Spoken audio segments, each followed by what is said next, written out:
नमस्कार दोस्तों, स्वागत है आपका आपके अपने यूट्यूब चैनल पर। तो दोस्तों, रीट शिक्षक भर्ती 2024-25 को लेकर दोस्तों इस वीडियो में बात करने वाले हैं।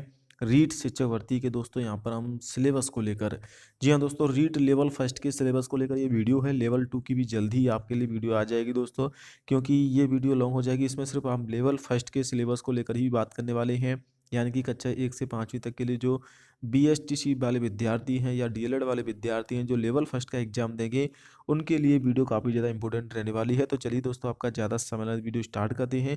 चैनल को सब्सक्राइब नहीं किया तो दोस्तों आपसे छोटी सी रिक्वेस्ट है, चैनल को जरूर सब्सक्राइब कर लें। तो सबसे पहले दोस्तों, रीट के सिलेबस से को टॉपिक वाइज जाने से पहले मैं आपको थोड़ा सा स्थिति क्लियर कर देता हूँ कि रीट का पेपर जो आता है दोस्तों, उसमें टोटल सब्जेक्ट कितनी आती हैं।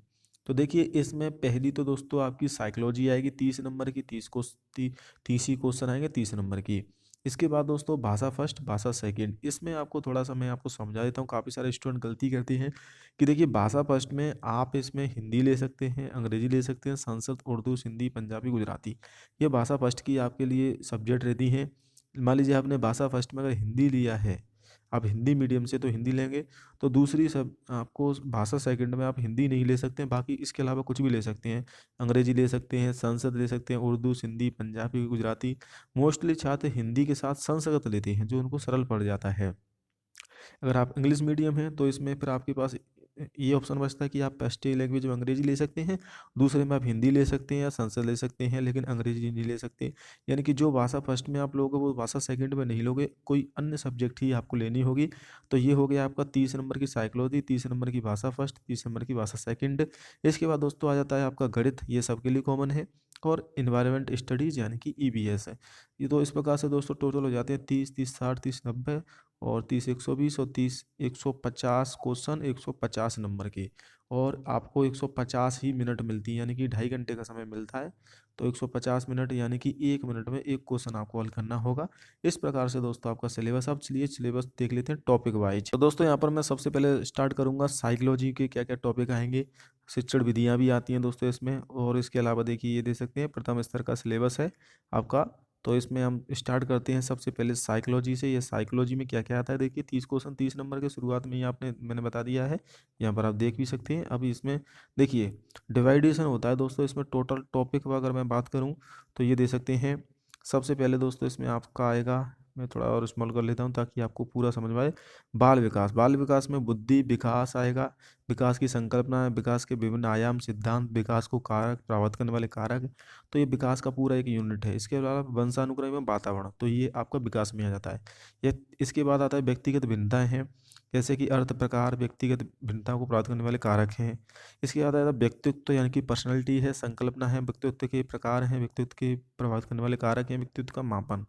इसके अलावा आती है बुद्धि, ये भी टॉपिक है, संकल्पना, सिद्धांत, इसका मापन, बहुबुद्धि सिद्धांत और इसके निहितार्थ। बहुबुद्धि सिद्धांत के हर बार क्वेश्चन आते हैं, बुद्धि में से एक क्वेश्चन आपका हर बार आता है। इसके बाद आ जाता है दोस्तों विविध अधिगमताओं की समझ, पिछड़े विबंधित प्रतिभाशाली बच्चे, सृजनशील बच्चे, लाभान्वित बच्चे, चिंतन विशेष आवश्यकता वाले बच्चे, अधिगम अक्षमता युक्त बच्चे, अधिगम में आने वाली कठिनाइयाँ, समायोजन की संकल्पना, तरीके समायोजन, अधिगम की अर्थ एवं संकल्पना, अधिगम को प्राप्त करने वाले कारक है। और इसके बाद दोस्तों यहाँ पर आपका आ जाता है अधिगम की समायोजना आ जाती है, अधिगम का अर्थ संकल्पना है, अभिप्रेरणा है, मोटिवेशन अधिगम है, निहितार्थ है। इसके बाद आती हैं आपकी शिक्षण विधियाँ। देखिए इसमें लगभग 20 नंबर की तो साइकोलॉजी आएगी, 10 नंबर की आपकी इसमें शिक्षण विधियाँ भी आती हैं।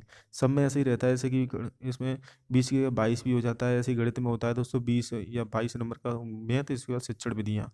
तो कभी 20 आएंगे तो यहाँ पर दोस्तों आपके 8 हो जाएंगे, अगर 22 आएंगे तो 20 आएंगे तो यहाँ पर 10 नंबर शिक्षण, यानी कि फिक्स नहीं रहता है, 20 और 22 और 8 और 10 इस प्रकार से क्वेश्चन आते हैं। शिक्षण विधि सभी की आएंगी, हिंदी का भी इसी प्रकार से रहेगा, हिंदी और हिंदी के टॉपिक आएंगे प्लस हिंदी की शिक्षण विधियाँ। तो इस प्रकार से 30-30 का आता है दोस्तों, 22 या 8 का रेशियो रहता है, या 20 या 8 का, यानी कि कभी तो 20 नंबर का हमारे सब्जेक्ट में से आ जाते हैं और 10 नंबर की आपकी शिक्षण विधि आ जाती है, कभी 22 क्वेश्चन आ जाती है और 8 नंबर की। तो ये आपका रेशियो रहता है। शिक्षण विधि में क्या क्या आएगा दोस्तों, इसमें आपके पास्ट चर्चा रूपरेखा 2005, एनसीएफ 2005 है, शिक्षा का अधिकार 2009 है, आकलन मापन मूल्यांकन उद्देश्य, ये शिक्षण विधियाँ इसमें से कुछ कॉमन सभी में चलती हैं, जैसे मूल्यांकन की विधियाँ हैं, सीखने के क्रियात्मक अनुसंधान। तो ये साइकोलॉजी का 30 नंबर का सिलेबस हो गया।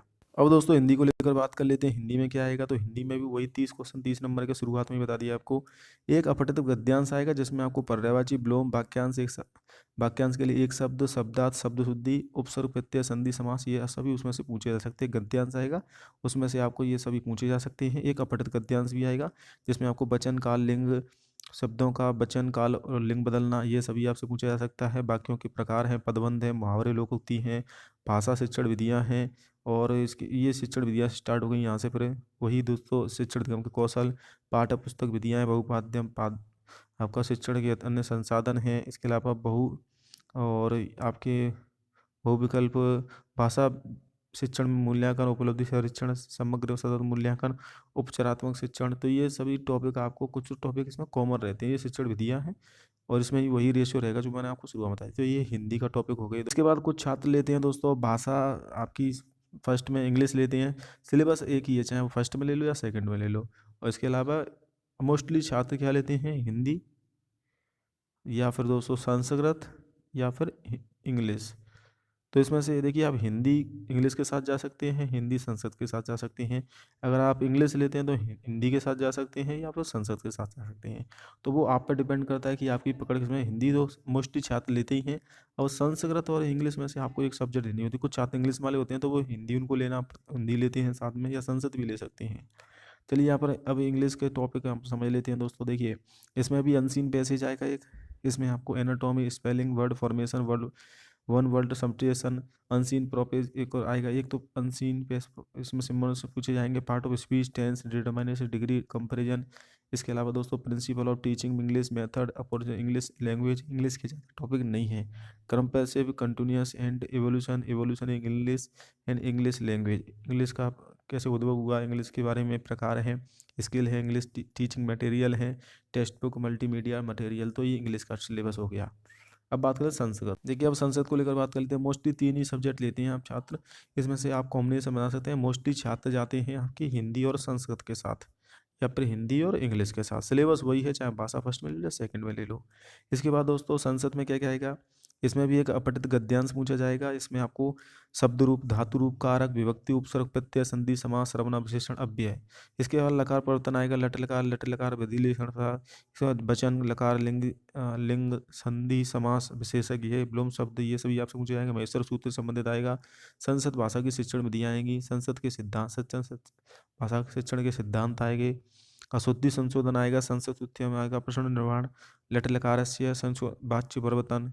इसके अलावा संसद कौशल विकास आपसे पूछे जाएगा। और श्रवणम, भाषणम, पठनम, ये यानी कि सभी में आते हैं दोस्तों आपके संसद भाषा कौशल के विकास है।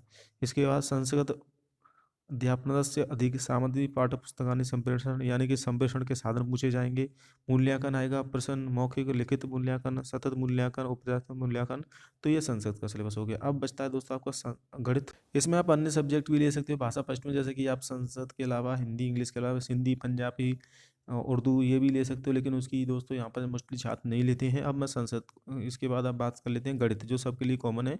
तो गणित में देखिए क्या क्या टॉपिक आते हैं।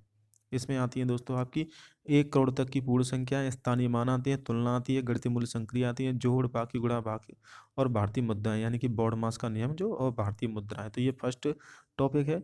इसके बाद दोस्तों आ जाती है आपकी सेकंड टॉपिक में, यानी कि सेकंड यूनिट में भिन्न आ जाती हैं। उचित भिन्न, समान हर वाली भिन्न, मिश्र भिन्न, असमान हर वाली भिन्न, भिन्नों की तुलना है, भिन्नों के जोड़, बाकी, अभाज्य संयुक्त, अभाज्य संख्याएं हैं, अभाज्य गुणनखंड है, लघुत्तम समात, एलसीएम, एलसीएफ है। तो ये आपका यूनिट सेकंड हो जाती है। इसके बाद एक एक नियम, औसत, लाभ, हानि, सरल ब्याज, ये आ जाती है। इसके बाद दोस्तों आपका जाता है इसमें समतल, वक्रतुल्य, समतल, ठोस, ज्यामितीय आकृति, 2D आकृति आ जाती हैं। उनके लंबाई, धारता, उनके क्षेत्रफल वगैरह, उनके परिमाप वगैरह, वर्गाकार, आयताकार, ये आपके दोस्तों क्वेश्चन आ जाते हैं। गणित की प्रकृति, तर्क शक्ति, पाठ्यक्रम, गणित की महत्वता, गणित, ये आपकी गणित की शिक्षण विधियाँ शुरू हो गई। ये 10 नंबर की आती हैं। 20 नंबर के गणित के टॉपिक आते हैं, 10 नंबर की शिक्षण विधियाँ आती हैं। औपचारिक, अनौपचारिक विधियाँ हैं, मूल्यांकन है, शिक्षण समस्याएं हैं, त्रुटि विश्लेषण है, एवं शिक्षण अधिगम है, निदानात्मक, उपचारात्मक शिक्षण है। तो ये आपके टॉपिक इसमें ऐड हो जाते हैं। अब आपसे ईवीएस, देखिए ईवीएस में आपसे काफ़ी ज़्यादा टॉपिक पूछे जाते हैं, लेकिन ज़्यादा कठिन नहीं आते हैं दोस्तों क्वेश्चन। इसमें इंडिया लेवल के भी कुछ क्वेश्चन आ जाते हैं, जैसे कि परिवार में आपसे देखो इस एकल परिवार के बारे में, संयुक्त परिवार है, सामाजिक बुराइयां, बाल विवाह, दहेज प्रथा, बाल श्रम, चोरी, दूषण, नशाखोरी, धूम्रपान, व्यक्तिगत सामाजिक आर्थिक दुष्परिणाम, तो ये परिवार के अंदर आता है। वस्त्रों का निर्माण है, वस्त्र कैसे कैसे होते हैं, सर्दियों में पहनने वाले वस्त्र, हस्तकरघा है, पावर लूम है, जीव जंतुओं के दो आवास आ जाते हैं, इसमें मानव आवास आ जाते हैं, आवास निकटवर्ती स्थानों की स्वच्छता आ जाती है, आवास निर्माण हेतु विभिन्न सामग्री। तो ये आपको हो गया यूनिट सेकंड। यूनिट थर्ड में व्यवसाय आता है, लघु कुटीर उद्योग, राजस्थान राज्य के प्रमुख उद्योग हैं, हस्तकलाएं हैं, उपभोक्ता संरक्षण की आवश्यकताएं, सहकारी समितियां हैं, सिलना, बागवानी, कृषि, पशुपालन, सब्जी वाला, ये ऊपर ऊपर से क्वेश्चन आते हैं। इसके अलावा हमारी सभ्यता संस्कृति में पूरी राजस्थान की कल्चर आ जाती है इसमें। राजस्थान के लोक देवता हैं, राजस्थान की वेशभूषा है, वास्तुकला है, दुर्ग महल, स्मारक, चित्रकला, गौरव, खान पान, राजस्थान की वास्तु, राजस्थान की पूरी कल्चर आती है इसमें। इसके बाद परिवहन संचार में यातायात के संचार के साधन है, यातायात के नियम, यातायात के संकेत, तो ये आपकी परिवहन में जाती हैं। इसके बाद अगली यूनिट है आपकी शरीर की देखभाल में, आपकी दोस्तों कुछ क्वेश्चन साइंस के आ जाते हैं इसमें, जैसे शरीर के बाह्य अंग हैं, साफ सफाई है, कौन कौन से रोग होते हैं, रोगों के उपाय, मलेरिया, डेंगू, एनीमिया, हीमोग्लोबिन, तो ये सभी साइंस के टॉपिक आ जाते हैं इसमें, यानी कि राजस्थान जी के भी 2-3 क्वेश्चन आते हैं और साइंस के भी। इसके बाद दोस्तों आ जाता है सजीव जगत, सजीव, निर्जीव, वन्यजीव अभ्यारण्य है, संरक्षित विश्व धरोहर है, ये आपके क्वेश्चन आ जाते हैं। पादप जंतु की संरचना है, जल से संबंधित आ जाते हैं दोस्तों, आपका मरुस्थल है, जल स्रोत हैं, सिंचाई के साधन हैं, और इसके बाद हमारी पृथ्वी अंतरिक्ष से संबंधित क्वेश्चन आते हैं, सौर परिवार, भारत के अंतरिक्ष यात्री, पर्वतारोहण कठिनाइयाँ आती हैं, पर्वतारोहण, भारत के प्रमुख पर्वतारोही कौन से हैं जो आपके यहाँ पर चढ़े थे, जैसे कि पर्वतों पर, हिमालय वगैरह पर, तो ये क्वेश्चन आ जाते हैं। तो इस प्रकार से इस टॉपिक हैं दोस्तों जो आपसे क्वेश्चन पूछे जाते हैं।